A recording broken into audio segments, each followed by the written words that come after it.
سرمایہ داریت طاقت کے ساتھ آگے آ رہی ہے، عوامی خواہشات کے تحت نہیں۔ کمیونزم بھی دم توڑ رہی ہے۔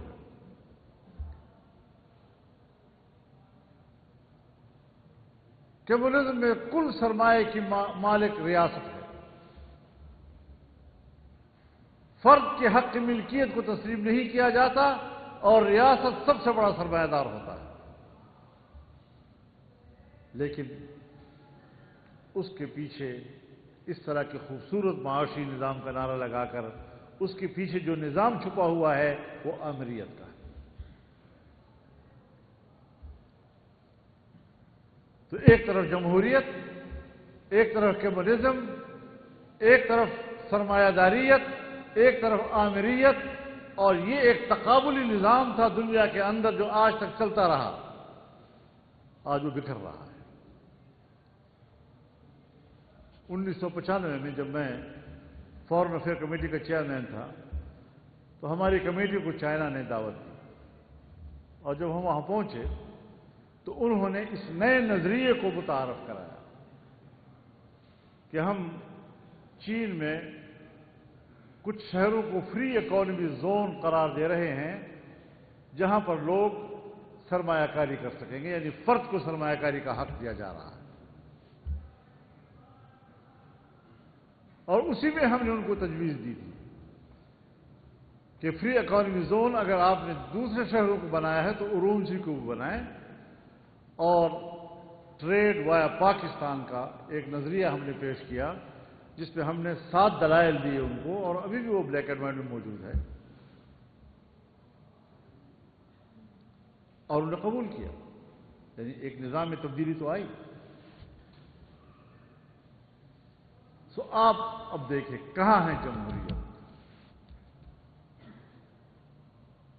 اگر صدام حسین کویت میں داخل ہوتا ہے تو وہ مجرم، لیکن اگر امریکہ افغانستان میں داخل ہوتا ہے، اگر امریکہ عراق میں داخل ہوتا ہے، اگر امریکہ اور برطانیہ لیبیا میں داخل ہوتے ہیں تو وہ انصاف کے تقاضے پورے کر رہے ہوتے ہیں۔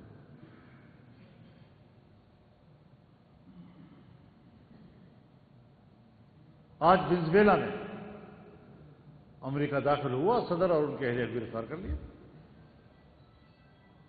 تو جمہوریت تو گئی۔ تو سرمایہ داریت بھی ہے اور قوت کے ساتھ، جمہوریت کے ساتھ نہیں۔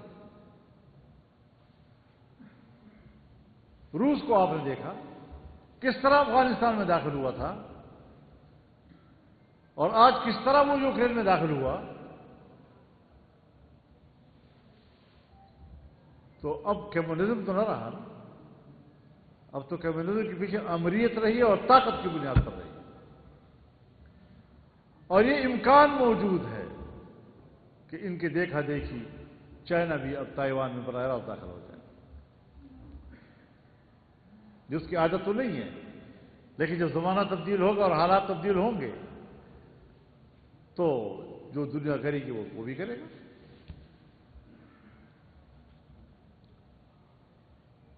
اس کے اثرات ہم پر بھی پڑ رہے ہیں۔ ہمارے ہاں بھی جمہوریت نہیں ہے،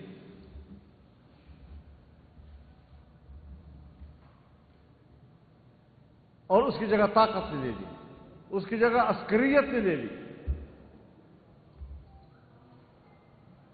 جو واردات دنیا میں ہو رہی ہیں وہ واردات ہمارے ہاں بھی ہو رہی ہیں، ہم ان کے زیر اثر ہیں۔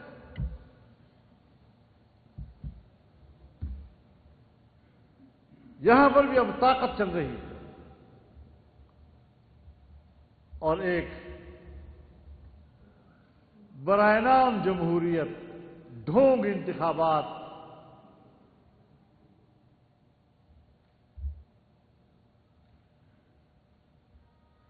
جس کے نتائج ایک دفتر میں بیٹھ کر کچھ لوگ تیار کرتے ہیں۔ یہ جو حکومتیں ہو رہی ہیں ملک کے اندر، یہ ایک بھی منتخب نہیں ہے، ایک بھی منتخب نہیں ہے۔ نہ وفاق کی حکومت منتخب ہے، نہ پنجاب کی حکومت منتخب ہے، نہ کے پی کی حکومت منتخب ہے، نہ سندھ کی حکومت منتخب ہے نہ بلوچستان کی حکومت منتخب ہے، لیکن بنا دی گئی اور اس پر کوئی شرم بھی نہیں آ رہی، احساس ہی نہیں ہو رہا اس بات کا۔ اور ہم چونکہ اس کا شکار ہیں، ہم تو اس کے وکٹم ہیں، تو جو بات ہم کہہ رہے ہیں وہ آنکھوں دیکھا حال کہہ رہے ہیں کہ ہم پہ تو گزری ہے۔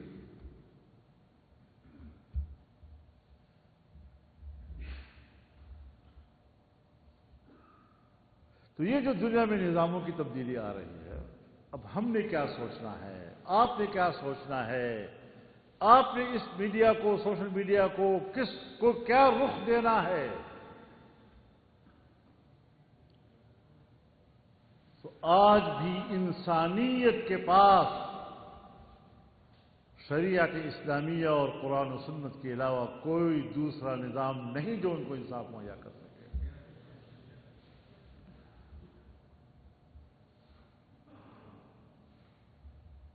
دنیا نے جمہوریت کے نام پر عوام کو بہلایا، پھسلایا، اس میں بھی ہمارے اکابر نے محنت کی کہ نہیں، بے ہنگم جمہوریت نہیں، کہ عوام فیصلہ کریں، حلال کا بھی فیصلہ عوام کریں اور حرام کا بھی فیصلہ عوام کریں، سوسائٹی کی خواہشات کے مطابق جو ہے قانون سازی ہو۔ ہمارے اکابر نے آئین میں ڈلوایا کہ نہیں، قانون سازی ہوگی تو قرآن و سنت کی تابع ہوگی، قرآن و سنت کے خلاف کوئی قانون سازی نہیں ہوگی۔ مگر اس کے باوجود ہو رہی ہے، آئین کو نہیں مانا جا رہا۔ اسلامی نظریاتی کونسل موجود سن 1973 سے موجود ہے، اور آج بھی ان کے سفارشات پر ایک قانون سازی نہیں ہوئی۔ اور 26ویں ترمیم نے ہم نے یہ اضافہ منوایا کہ اسلامی نظریاتی کونسل کی سفارشات بحث کے لیے ایوان میں لائی جائیں گی، محض پیش نہیں ہوں گی۔ 1 سال سے زیادہ عرصہ ہو گیا ہے، آج تک ایک سفارش بھی ابھی تک ڈیبیٹ کے لیے پیش نہیں ہوئی، اور جو کچھ ہم نے 26ویں ترمیم میں حاصل کیا تھا 27ویں ترمیم میں اس کو بھی دھو ڈالا۔ اب آپ 26ویں ترمیم جس میں ہم نے تنہا مذاکرات کیے اور حکومت کو ہم نے 34 شقوں سے دستبردار کیا، اب 1 سال کے اندر ان کے پاس 2/3 اکثریت بھی آ گئی، اور 7ویں ترمیم کے لیے ان کے پاس اپنی 2/3 اکثریت موجود ہو گئی۔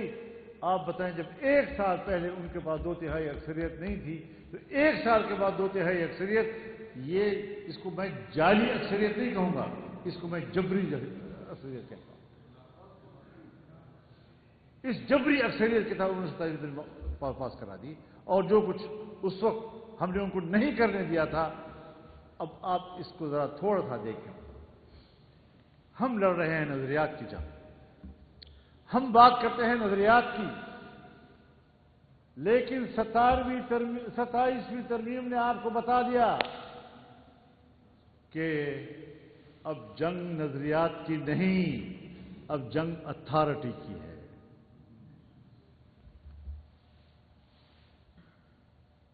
اسٹیبلشمنٹ اپنے اتھارٹی اور اپنی گرفت کو مضبوط کر رہی ہے۔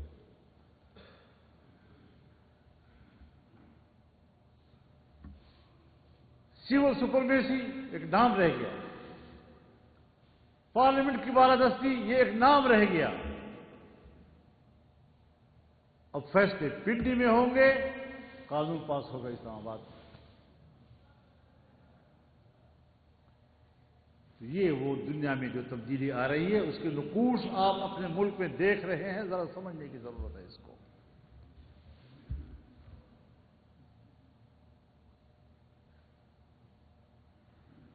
ہمارے عوام اس طرح متوجہ نہیں ہیں، ان کو پتہ ہی نہیں کسی چیز کا۔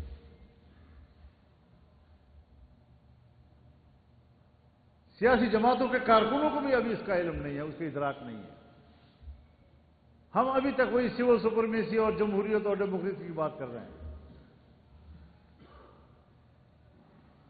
اور میں آپ کو ایک یہ بھی اپنا خیال بتا دوں کہ یہ جو دنیا میں کچھ تنظیمیں وجود میں آئی ہیں اور جو بڑے دھڑلے سے کہتے ہیں جمہوریت کفر ہے، یہ بھی اسی لابی کی یہاں پر کردار نظر آ رہا ہے۔ رند کے رند رہے ہاتھ سے جنت میں گئی، یہ کہاں سے یہ باتیں آئی ہیں؟ حضرت شیخ الہند پر کفر کا فتویٰ لگانا، حضرت مفتی کفایت اللہ پر کفر کا فتویٰ لگانا، شیخ الاسلام حضرت مدنی پر کفر کا فتویٰ لگانا،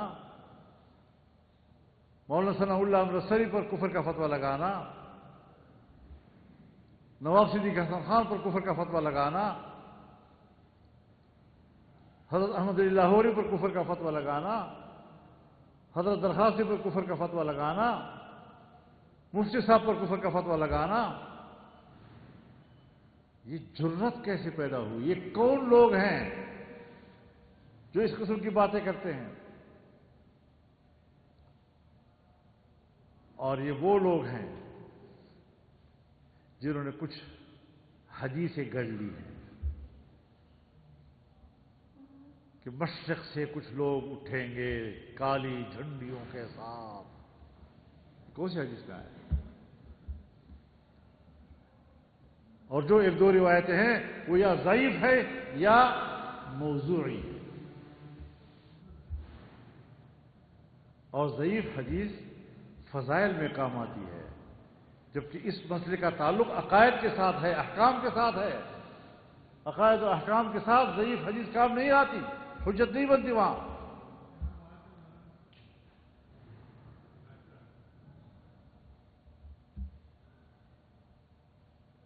اور اگر میں حدیث پیش کروں، پھر کل جب ہم ختم بخاری کر رہے تھے تو آخری حدیث سے بالکل پہلے والی حدیث کہ مشرق سے کچھ لوگ اٹھیں گے یقرؤون القرآن ولا يتجاوز حناجرهم، وہ بھی تو مشرق کے تھے۔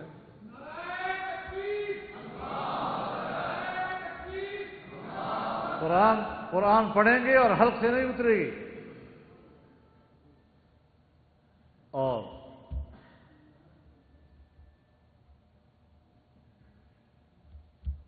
ان کے سینوں سے ایمان ایسے نکلے گا جس طرح کے نیزہ کمان سے نکلتا ہے، تیر کمان سے نکلتا ہے اور شکار سے سیدھا نکل جاتا ہے، کچھ فائدہ نہیں ہوتا اس کا اور واپس لوٹنا بھی نہیں ہوتا اس کا، ایسے ایمان سے خالی ہو جائیں گے۔ تو یہ لوگ جس کا حدیث میں آتا ہے کہ یہ اپنے وقت میں علماء کو قتل کریں گے، دینداروں کو قتل کریں گے، تو ہم اس ملک میں دیکھ نہیں رہے وہ مناظر کہ جگہ جگہ پر علماء کرام کو قتل کیا جا رہا ہے؟ پرسوں ترسوں اسی ایک وزیرستان میں 1 سال کے اندر میرا تیسرا عالم دین ہے جو جمعیت کے لیے ستون تھا، اس کو شہید کر دیا۔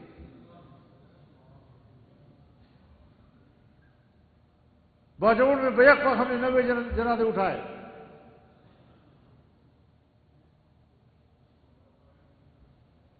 اس بات کو بھی مد نظر رکھنا چاہیے کہ یہ قوتیں جب اس قسم کی باتیں کرتی ہیں تو موضوعی احادیث کی بنیاد پر کرتی ہیں اور اپنے آپ کو مسلمان بناتی ہیں اور دوسروں کو کافر بناتی ہیں،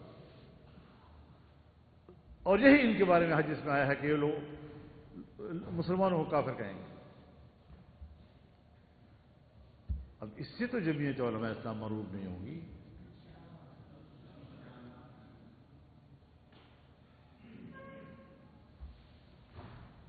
ایسے گمراہ لوگ، سفاک، مجرم، قاتل، نبی علیہ الصلوۃ والسلام فرماتے ہیں کہ اللہ تعالی کے لیے اگر پوری دنیا تباہ ہو جائے وہ اتنا بھاری نہیں پڑتا جتنا ایک مسلمان کا خون اللہ کے نزدیک بھاری ہے۔ لزوال الدنیا اہون علی اللہ من دم رجل مسلم۔ اتنا آزاد بنا دیا تو نے مسلمان کے خون کو، اور پھر بات کرتے ہو اسلام کی۔ ہم بھی جانتے ہیں جمہوریت کیا ہے، کہاں سے آئی ہے، ہم بھی جانتے ہیں ڈیموکریسی کا کیا معنی، لیکن ہم نے اس ماحول میں رہتے ہوئے اپنا نظریہ پیش کیا کہ عوام کی حاکمیت، اس کو واضح کرو، کیونکہ ہم اللہ کی حاکمیت کے قائل ہیں۔ آج اگر عوام کی حاکمیت جاتی ہے تو ہم تو پہلے بھی قائل نہیں ہیں، ہم نے کہا قرآن سنت کتابیں ہوگا، لیکن اللہ کی حاکمیت تو مستحکم ہے نا، لہذا اس نظام کی طرف آؤ کہ جس کی حاکمیت